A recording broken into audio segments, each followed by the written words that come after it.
Thank you, sir. So today's topic is premium always the best? And I do not have any financial interest in any of the products or the companies which have been mentioned in this presentation. Today I'll take you through how we need to hit the target when it comes to the premium IOLs. We have a 9-arrow system, which is basically the biometry, the topography, the retina exam, the OCT, the slit lamp examination. Of course, the chair time for the patient and the mental makeup of the patient who's ready to undergo and do everything to get the emetropia situation in the eyes, the specular microscopy and the occupation of the patient, which demands 6 by 6 vision all the time, and of course the finances of the patients involved. Having said that, the surgical expertise of the surgeon takes the most important role. But with these 9 arrows, there are times when even these 9 arrows do not help us at all, and there are some fault lines which occur, and let us talk about them. Firstly, I'll take you through the 11-point checklist which we have at NN. Over here, we talk about astigmatism on a pentacam, the IOL master, all the total keratometry, and we decide whether the patient is having astigmatism which is less than 0.75, and then we'll go for a routine and not a toric IOL. Then higher order aberrations which have to be less than 0.5, angle alpha which is less than 0.5. Specular has to be spot on, the retinal evaluation, glaucoma evaluation, and the squint evaluation also has to be spot on. The pupil size creates a big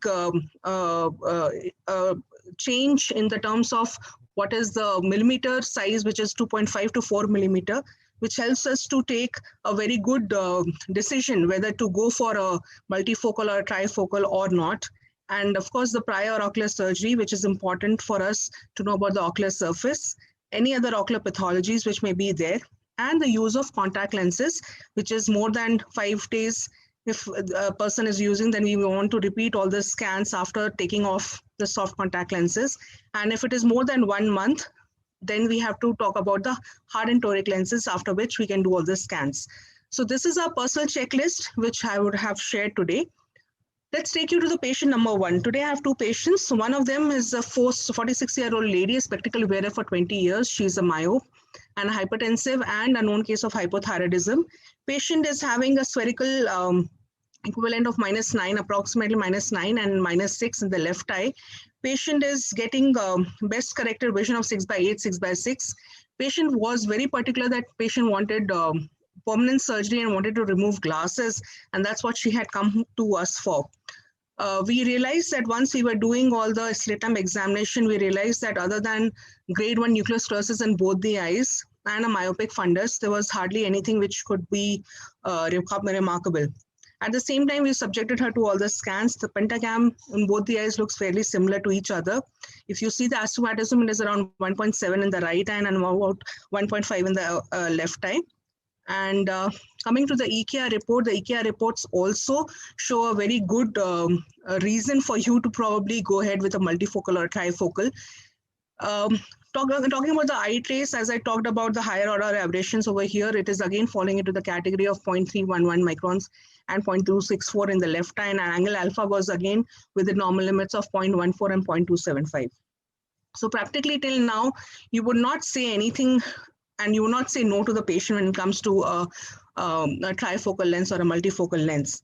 Again, with the specular, if you see, both the speculars are looking fantastically normal, except for probably in this left eye. If you see this particular area in the left corner, in the right corner, in this particular area, this could be this could be because if there was a false impression or the patient moved during the scan, but otherwise, again, it was fairly normal. If you go to the Lenstar 900 in both the eyes, axial length is right eye is 27.86 millimeters, and in the left eye it is 27.11 millimeters. Astigmatism in both the eyes look fairly similar.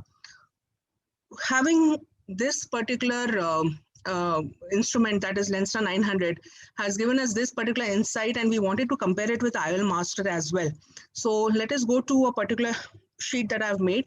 So in the axial length in the right eye, if you see in the IOL Master is 27.87, and in the Lenstar 27.86. Here it is 27.07 and 27.11.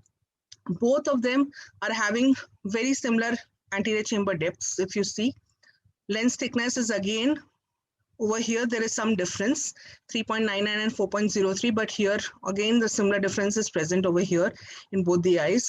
Coming to the astigmatism, fairly again, slight difference of 0.07 over here in the right eye, and in the left eye, it is very similar. With all this data, you would still say, why would you not give a multifocal or trifocal? Let's go ahead.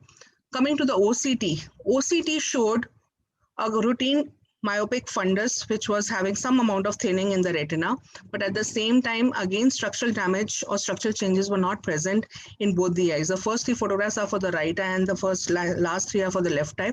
Both of them do not show most of any other changes except for being a myopic fundus. Once the calculation was done, with all the values, with the true K values for the Z-Calc or the ZEISS calculator, we found in the right eyes was plus 5.5 with plus 2 astigmatism at 81 degrees. And in the left eye, it was coming out to be plus 7 with plus 2.5 at 84 degrees.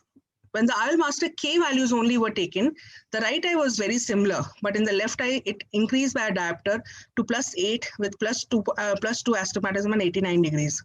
Coming to the ZEISS calculator, if at all we put the pentacam values, the difference was slightly again higher with astigmatism coming down. And when we use the IOL master with the Barrett TK values, we found that the right eye again increased by plus 1 diopter and over here with plus 8.5 diopters. With all these values, the question is, even the doctor is confused what to give because nothing is conforming to what we should be given and what should be the final outcome. We explained this situation to the patient. Patient was very understanding and she understood that it would be probably better to go with a toric IOL, and we implanted plus 6.5 toric with a MySafe femto, which is what she wanted, and went ahead and gave her a 6.9 with pinhole 6.8 vision on the first post-operative day. And in the left eye, it was a plus 9 diopter lens, which was implanted with Alcon toric, and 6/8 with pinhole 6/6, and 18 was on there on the first day. So what I would like to say is that similar situations can occur to you every now and then probably taking a decision, an informed decision is very important. This is the original file from which I've showed which all lenses were implanted in both the cases. Now coming to patient number 2. Now, this patient had come in 2019 for a cataract opinion. Patient had undergone a laser procedure elsewhere about 30 years back. Patient did not have any records with the patient, but patient was a known case of hypertension and diabetes, type 2 diabetes, and had undergone angioplasty about 8 years back. Patient was a housewife, was very clear that although the right eye is fine, but in the left eye, she is very clear that she doesn't want any glasses at all costs. We subjected her to all the scannings and we realized that in the cornea, there was 4 RK 90-degree crosscuts which were present, 2 superior and 2 inferior AK with inferior nebular opacification, crocodile shagreen, and central island line deposition. Right eye had grade 1 nuclear sclerosis and left eye had grade 2 nuclear sclerosis PSC. And in the left eye, myopic fundus along with no evidence of diabetic retinopathy was present. This is how the right eye and the left eye looked. If you can see the left eye scars over here, pretty prominent. These are the crosscut scars and the AK scars which are present with the iron line deposition which is present over here. Astigmatism was around 0.6 in the right eye and the left eye was 7.9. See the difference between K1, K2, 32 and 40 degrees over here, diopters over here. And the steepening was around plus 84 microns over here in the left eye in the elevation front. A patient's Bellin-Ambrosius scan ectasia was around 3.85, D value was 3.85, which was very high for the left eye. And in the left eye again, if you see how the EKR has started from 1.85 at 1 millimeter zone and increased up to 2.15, and it was fairly distributed from around 25 to around 45 diopters over here in the actual zone. So this is how the left eye presented, and with all these scans, we did more and more scans. Even in OP scan, we found that the pupil diameter was around 2.76, but in the right eye, but in the left eye, the coma order was very much increased. And along with all these scans, we realized that our anterior segment OCT showed that almost 90% of the cornea was cut with these marks which had been made as RK cuts about 30 years back. With this data at hand, we could not help but suspect that there was a component of amblyopia in this particular eye, given the fact that the axial length was actually very much increased, and that was around 26.82 as compared to 23.81 in the right eye. One important thing which I would like to suggest over here is that with prior RK, whenever we are doing any of the IL calculations, the target refraction has to not to be put over here as 0. It has to go to around -1, or in fact, there are times when doctors take it as -2 as well, so that you can get a better value and a better reading in the postoperative period. If you see with -1 target refraction, we got a maximum of 24 diopters.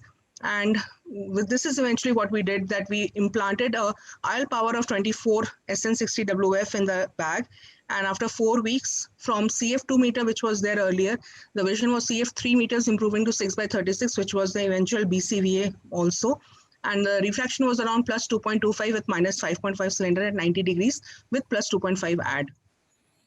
With these values, I would like to say that no matter what, whenever we are having a premium IL patient, we have to see all the values.